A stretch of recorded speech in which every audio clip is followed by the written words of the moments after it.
देवर्षि नारद जी के उपर्युक्त वचन सुनकर वाणी विशारद धर्मात्मा ऋषि वाल्मीकि जी ने अपने शिष्यों सहित उन महामुनि का पूजन किया।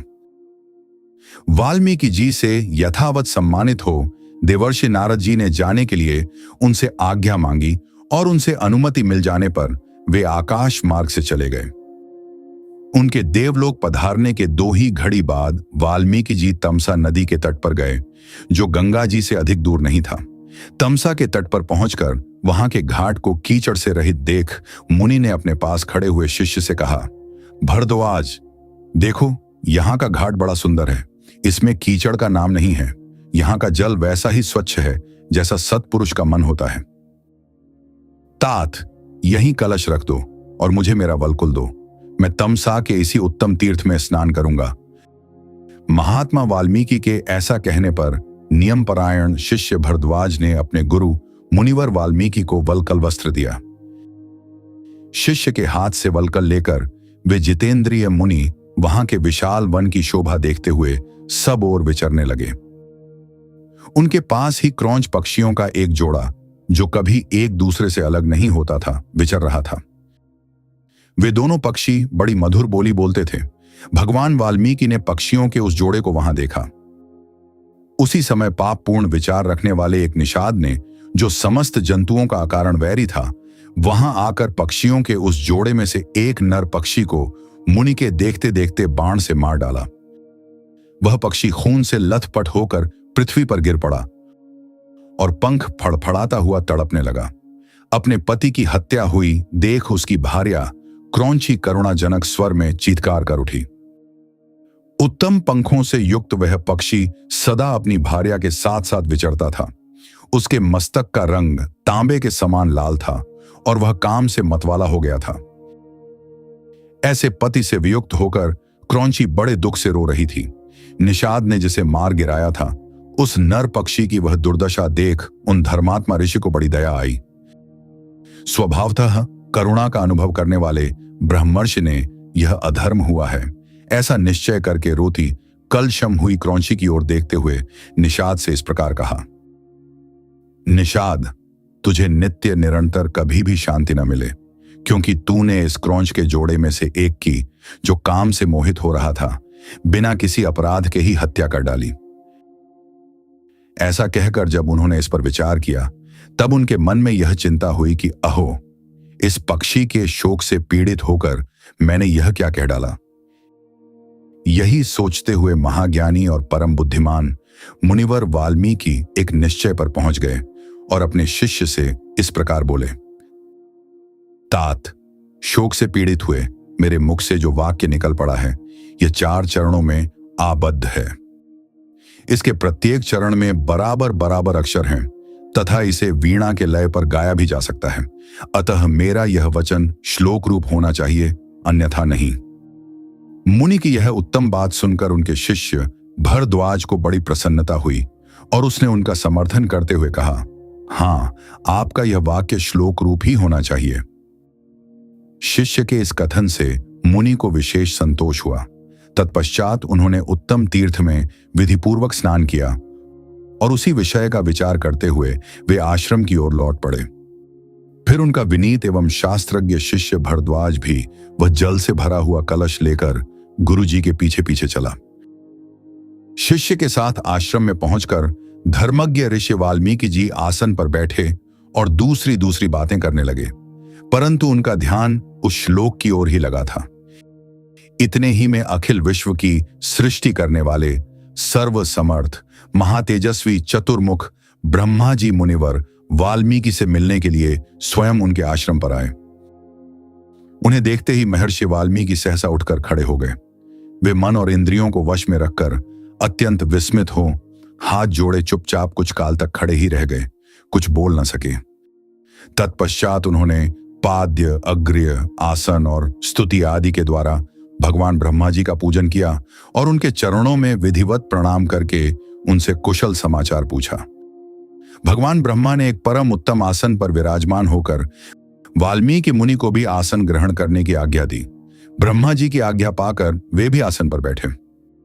उस समय साक्षात लोक पितामह ब्रह्मा सामने बैठे हुए थे। तो भी वाल्मीकि का मन उस क्रौंच पक्षी वाली घटना की ओर ही लगा रहा। वे उसी के विषय में सोचने लगे। ओह, जिसकी बुद्धि वैर भाव को ग्रहण करने में ही लगी रहती है, उस पापात्मा व्यध ने बिना किसी अपराध के ही वैसे मनोहर कलरव करने वाले क्रौंच पक्षी के प्राण ले लिए। यही सोचते सोचते उन्होंने क्रौंची के आर्तनाद को सुनकर निषाद को लक्ष्य करके जो श्लोक कहा था, उसी को फिर ब्रह्मा जी के सामने दोहराया। उसे दोहराते ही फिर उनके मन में अपने दिए हुए शाप के अनौचित्य का ध्यान आया। तब वे शोक और चिंता में डूब गए। ब्रह्मा जी उनकी मन स्थिति को समझकर हंसने लगे और मुनिवर वाल्मीकि से इस प्रकार बोले। ब्राह्मण, तुम्हारे मुंह से निकला हुआ यह छंदोबद्ध वाक्य श्लोक रूप ही होगा। इस विषय में तुम्हें कोई अन्यथा विचार नहीं करना चाहिए।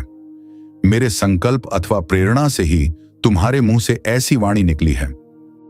मुनिश्रेष्ठ, तुम श्री राम के संपूर्ण चरित्र का वर्णन करो। परम बुद्धिमान भगवान श्री राम संसार में सबसे बड़े धर्मात्मा और धीर पुरुष हैं। तुमने नारद जी के मुंह से जैसा सुना है, उसी के अनुसार उनके चरित्र का चित्रण करो। बुद्धिमान श्री राम का जो गुप्त या प्रकट वृत्तांत है तथा लक्ष्मण, सीता और राक्षसों के जो संपूर्ण गुप्त या प्रकट चरित्र हैं, वे सब अज्ञात होने पर भी तुम्हें ज्ञात हो जाएंगे। इस काव्य में अंकित तुम्हारी कोई भी बात झूठी नहीं होगी। इसलिए तुम श्री रामचंद्र जी की परम पवित्र एवं मनोरम कथा को श्लोकबद्ध करके लिखो। इस पृथ्वी पर जब तक नदियों और पर्वतों की सत्ता रहेगी, तब तक संसार में रामायण कथा का प्रचार होता रहेगा। जब तक तुम्हारी बनाई हुई श्री राम कथा का लोक में प्रचार रहेगा, तब तक तुम इच्छानुसार ऊपर नीचे तथा मेरे लोकों में निवास करोगे। ऐसा कहकर भगवान ब्रह्मा जी वहीं अंतर्धान हो गए। उनके वहीं अंतर्धान होने से शिष्यों सहित भगवान वाल्मीकि मुनि को बड़ा विस्मय हुआ। तदनंतर उनके सभी शिष्य अत्यंत प्रसन्न होकर बार बार इस श्लोक का गान करने लगे तथा परम विस्मित हो परस्पर इस प्रकार कहने लगे। हमारे गुरुदेव महर्षि ने क्रौंच पक्षी के दुख से दुखी होकर जिस समान अक्षरों वाले 4 चरणों से युक्त वाक्य का गान किया था, वह था तो उनके हृदय का शोक, किंतु उनकी वाणी द्वारा उच्चारित होकर श्लोक रूप हो गया। इधर शुद्ध अंतकरण वाले महर्षि वाल्मीकि के मन में यह विचार हुआ कि मैं ऐसे ही श्लोकों में संपूर्ण रामायण काव्य की रचना करूं। यह सोचकर उदार दृष्टि वाले उन यशस्वी महर्षि ने भगवान श्री रामचंद्र जी के चरित्र को लेकर हजारों श्लोकों से युक्त महाकाव्य की रचना की, जो उनके यश को बढ़ाने वाला है। इसमें श्री राम के उदार चरित्रों का प्रतिपादन करने वाले मनोहर पदों का प्रयोग किया गया है। महर्षि वाल्मीकि के बनाए हुए इस काव्य में तत्पुरुष आदि समासों, दीर्घ गुण आदि संधियों और प्रकृति प्रत्यय के संबंध का यथा योग्य निर्वाह हुआ है। इसकी रचना में समता है, पदों में माधुर्य है और अर्थ में प्रसाद गुण की अधिकता है। भावुक जनों, इस प्रकार शास्त्रीय पद्धति के अनुकूल बने हुए इस रघुवर चरित्र और रावण वध के प्रसंग को ध्यान देकर सुनो।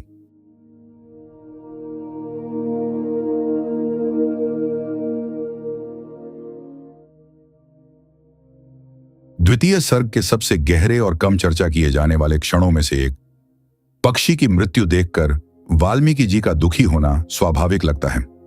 परंतु प्रश्न यह है कि व्याध को शाप देने के बाद वे स्वयं विचलित क्यों हो गए। रोचक बात यह है कि ग्रंथ इस बात को स्पष्ट रूप से नहीं बताता और शायद यही मौन इस प्रसंग को और गहरा बना देता है।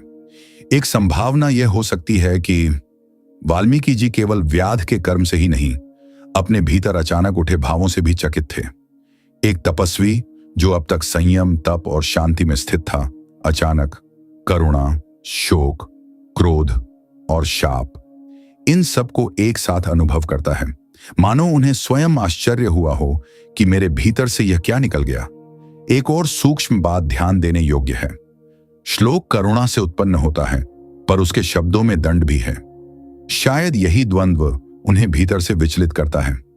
और शायद सबसे रोचक बात यह है कि ग्रंथ यह कहीं स्पष्ट नहीं कहता कि वाल्मीकि जी को अपने शाप पर पछतावा हुआ। यही अस्पष्टता इस प्रसंग को और गहरा बना देती है। क्या वे व्याध पर क्रोधित थे, अपने ही क्रोध से विचलित थे, या इस बात से आश्चर्यचकित थे कि शोक स्वयं श्लोक बन गया? ग्रंथ उत्तर नहीं देता, वह केवल सोचने के लिए छोड़ देता है।